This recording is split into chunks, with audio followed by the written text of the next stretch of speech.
So look at Anthony Ryder from South Lyon, Michigan, recently selected as the Lions 2020 Fan of the Year. He has a passion about sports broadcasting. With the 112th selection in the 2021 NFL Draft, the Detroit Lions select Amon-Ra St. Brown, wide receiver, USC. One pride, baby! Yeah!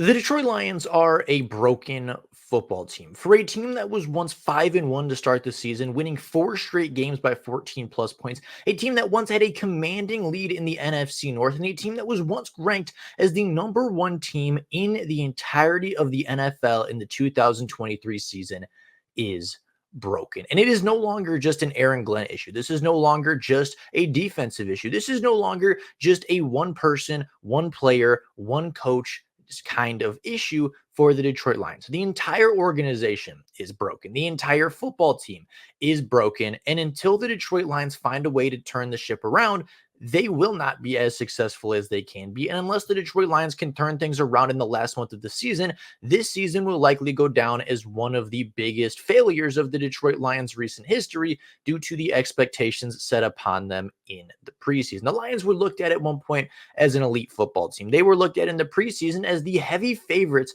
for the NFC North and a team that could win 11, 12, maybe even 13 games with a favorable schedule. And they started out the season just that way. In the first 5 games of the year, the Detroit Lions were 5-1, with their only loss coming in overtime to what at the time very real playoff contender in the Seattle Seahawks. They had won 4 straight games by 14 plus points. They were top 10 in every offensive statistic and most defensive statistics. They were top 10 scoring defense. They were a top 10 rushing defense. They were a top 10, even 15 passing defense. They were elite on both sides of the ball. They were top 10 in just about every single statistic on both offense and defense. And at the time, they looked like one of the powerhouses of the NFL. They looked like arguably the second or third best team in the NFC and arguably a top 5 team across the entire NFL. At one point, even being ranked at the #1 spot on the NFL's power rankings. However, since then, the Detroit Lions really haven't been the same. And week 7, the Detroit Lions went in to Baltimore. They went to play the Baltimore Ravens in a what was supposed to be really big time matchup for this team. A really big time matchup and chance to show how good this team truly could be with an AFC powerhouse, an AFC contender, and a team that the Detroit Lions aspire to be like. And it didn't go very well. The Detroit Lions lost that game 38-6 in a complete blowout start to finish. The Detroit Lions didn't look like they belonged on the same field with an AFC powerhouse. And really, ever since that game, the Detroit Lions haven't been that good. 8 days after that embarrassing loss to Baltimore, the Detroit Lions bounced back. On Monday Night Football, they had a statistically great defensive performance. They beat the Las Vegas Raiders by 12, and they went into their bye week with a little bit of confidence. They went into their bye week 6-2, and they went into their bye week looking like, again, one of the better teams in the NFL. Certainly that Baltimore loss hurt. Certainly the loss to Seattle stung at this point, but they were still 6-2. They still had a commanding lead on the NFC North. They were the only team in the division with a winning record, and they looked to be far and away the best team in the conference. So after going into the bye, after 14 days of preparation, the Detroit Lions came out and seemingly got significantly worse than they were before the bye. And even going into the bye, the Baltimore game was really bad. And if Jimmy Garoppolo hits just 2 passes in that game to Devontae Adams, the Detroit Lions likely lose on Monday night prime time to the Las Vegas Raiders at home.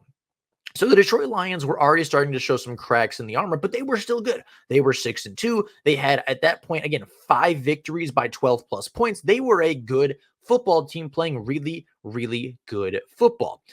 They came out versus the Los Angeles Chargers, and they played really bad on defense, but elite on offense. They were arguably perfect on the day. They put up 41 points. They won in a shootout, a 41-38 victory over the LA Chargers. The defense couldn't stop a nosebleed, but the offense looked elite. The rushing game was fantastic. Jared Goff was hitting his stride. Amon-Ra was really, really good. Jamison Williams was starting to show some impact, and this Detroit Lions team looked great on offense. The next week, they went in and they looked like a very average team. Again, some cracks showing in the armor as they played the Chicago Bears. They ended up winning this game at 31-26, but they were outplayed by the Bears for 90% of it. Outside of the 2-minute drive at the end of the first half, in the last 3 minutes of that game where they scored 17 points, the Detroit Lions were outplayed for 50 minutes in that game, 55 minutes even in that game by the Chicago Bears, and by the skin of their teeth escaped with a 31-26 victory. They then, on short notice, went into the Green Bay game on a 5 days of preparation, 5 days of rest, which is not great, but it is the same amount of time that Green Bay had to rest, and they got absolutely outplayed. For 4 quarters, the Green Bay Packers marched up and down the Detroit Lions field. The offense had some turnovers. The offense had turnovers on downs. The defense couldn't stop anything, and they looked for, once again, for the first time really since Baltimore, like they were just completely outmatched. Yeah, there were some really bad moments versus the Bears, but the fluky turnovers happened and the Lions still found a way to win. They still found a way to put up 31. Against Green Bay, they just didn't. A team that they had already downed early in the year on the road had come back to the Detroit Lions house, and they had completely snuffed the Detroit Lions' hopes. A 29-22 loss hurt the Detroit Lions bad, but they bounced back. They went into New Orleans, and in the first quarter was up 21-0. They had an elite start. They had a turnover. They had multiple punts in a row. The offense looked good. The offense was cooking. The offensive line was back. All 5 starters were on the offensive line. They were running the ball. They could not be stopped. And then the first quarter ended. And then Frank Ragnow got hurt, and the offense stuttered for a lot of it. They kicked a couple field goals at the end of the half and to start the second half. They scored a touchdown at the end after, again, a very timely turnover by the Detroit Lions defense, but was forced by the Saints offense. And the Detroit Lions once again escaped after a 21 lead at the first quarter. They escaped with a 5-point victory, 33-28 over a very injury-riddled New Orleans Saints. But again, for 3 quarters, they were outplayed by the 5-7 Saints. And then all the wheels fell off in Chicago in week 14 as the Detroit Lions went into a division rival with a 9-2 team, a 9-3 team, a team that was facing a Bears team that was 4-8 at the time, and they lost by 15, a 28-13, in what was essentially a blowout for the Detroit Lions, essentially a loss for the Detroit Lions to a division rival that was 4-8. And the wheels have officially fallen off. The Detroit Lions are a broken franchise, and they've been broken for a long time.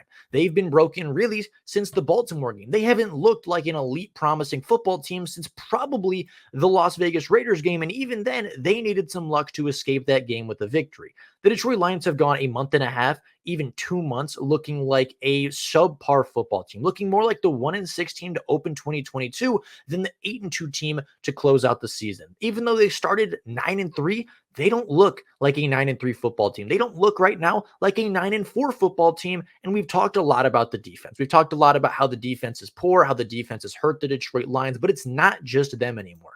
The Lions are hurting on offense, they are hurting on defense, and they are hurting everywhere. On offense, it seems pretty simple. A lot of it seems to be more execution-based than scheme-based. I think Ben Johnson is extremely limited by what Jared Goff is able to do. There was times against Chicago, even going back to New Orleans and Green Bay and Chicago the first time, where it just seems like they don't trust Jared Goff anymore. Jared Goff very clearly, going back to probably the Bears game, seems to have lost his confidence, seems to somehow, some way, not look like the same quarterback anymore. Against LA, he was making some tight window throws. He was making some confident passes. He was throwing it in tight windows, completing improbable passes, and leading this Detroit Lions team up and down the field. They scored 41 points.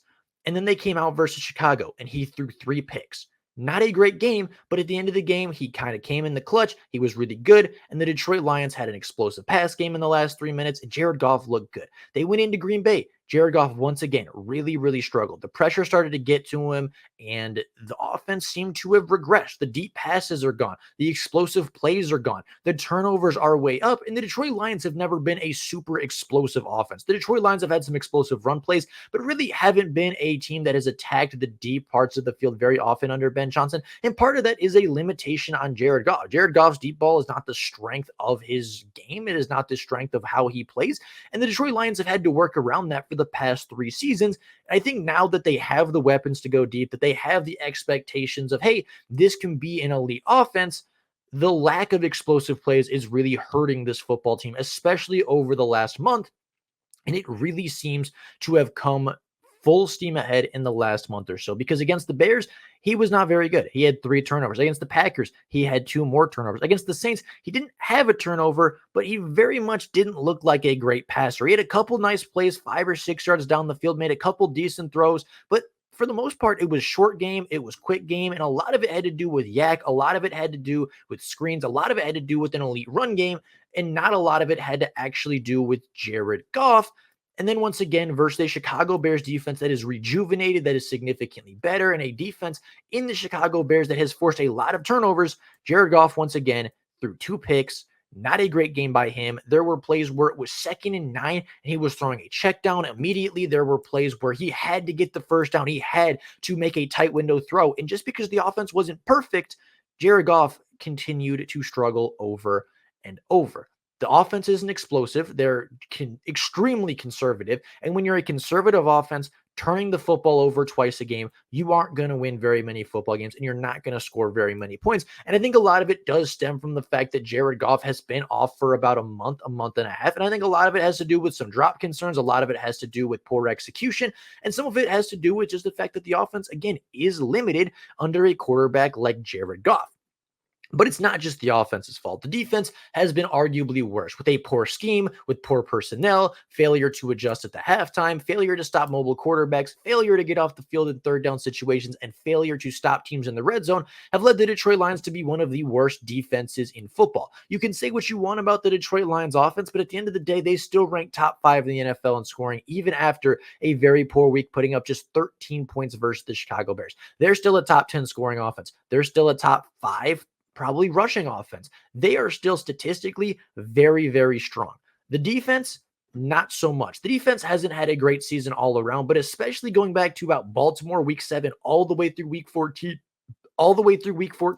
they have been abysmal. They have been unacceptable. They have been probably the worst defense in all of football. They have allowed way too many 3rd and long opportunities to be converted. Even going back to last week, even going back to this last Chicago Bears game yesterday, they were really bad. They had Chicago in 3rd and 9. They had Chicago in 3rd and 14. They had Chicago at a 3rd and 10 on the 1-yard line, and Justin Fields scrambled for 15 yards and a first down.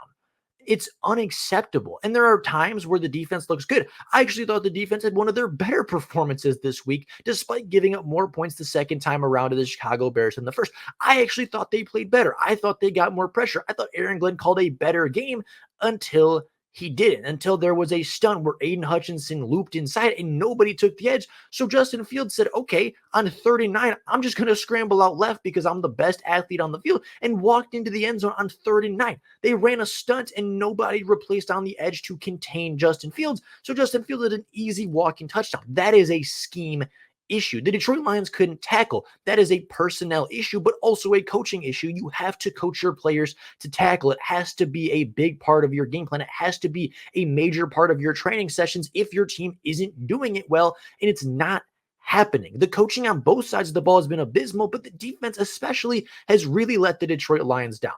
The offense over the last month has had some spurts. They've looked really good at times, and they've looked atrocious at times. Versus the Bears, they had some great moments. They put up 30 points. Against the Packers, they had some good moments, but weren't necessarily great. Against the Saints, again, they put up 33, had some great moments, but also had a couple of drives where they really, really stalled out. And then against the Bears, they had about one good quarter where they moved the ball, they ran the ball really well, and the other 3 quarters, they were shut out. They were shut out in 3 of their last 4 quarters, and the Detroit Lions have lost 13 of their last 16 quarters. Despite being 2-2 in those games, they have lost and been outscored in 13 of their last 16 quarters of football, and that is completely unacceptable for both sides of the field for a 9-4 football team. So, is there any hope? Is there any hope that the Detroit Lions can make a comeback? Is there any hope that the Detroit Lions can go into their last 4 games at home versus Denver, at home versus Minnesota, on the road versus the Cowboys, and again on the road versus Minnesota? Is there any hope that in these last 4 games with 4 teams who currently have winning records, probably the toughest stretch of the Detroit Lions season so far, that they can win 3 games and win the division, that they can win 2 games and win this division? Can they win and get to 11, even 12 wins? I think there's a chance. The Detroit Lions are 9-4. I had them at 11-6 on the season, and I think there's a very real possibility that they can go 2-2 in the next 2 games. I think they can very much beat the Broncos, and I think they can at least tie. I think they can at least split, if not sweep the Vikings this year, because I do think they're a more talented football team. I think there is a chance that they go 3-1 in these last 4 football games, or at the very least, they should go 2-2 and put themselves in a position to win the division. But it's not guaranteed. There's a lot of hope for this team. This team has a lot of talent. This team is going to get healthier. Hopefully Frank Ragnow returns. Hopefully the offensive line can stay healthy. CD Deuce is returning. James Houston is returning. The defense is getting a couple playmakers back, and the offense is getting healthier along the offensive line. And we've seen a healthy offensive line dominate teams over and over and over again. This team has shown flashes. Even in the last month and a half of being really, really poor, they've shown flashes. They've put up big points. Jamison Williams has been impactful. Amon-Ra St. Brown has looked like an elite wide receiver. The running game has been elite. The offensive line has been elite at times. Sam Laporta is on pace to have one of the best rookie tight end seasons of all time in this offense. So there's flashes. There's reasons to be excited, but there's a lot of ways to go. So over the next 2 days, we're going to do a part 2 and part 3 of this video. I'm going to explain how the offense needs to be fixed, and I'm going to explain how the defense needs to be fixed. We can skip special teams because Dave Phipp has his guys playing really strong, really hard, and even some of his guys impacting the defense like Jalen Reeves-Maybin and Ifeatu Melifonwu. So we will not talk about special teams because they are the only unit playing good football, but we will talk about the other 2. The next 2 days, we'll talk about how to fix the offense and how to fix the defense. But until then, thank you all so very much for watching. The Detroit Lions are a heartbreaking football team. They are a broken football team, but they are not an unfixable football team. And that is what we will get into tomorrow. But with all that being said, that's all I got for you guys right now. Thank you all so very much for watching. And until next time, and as always, go Lions.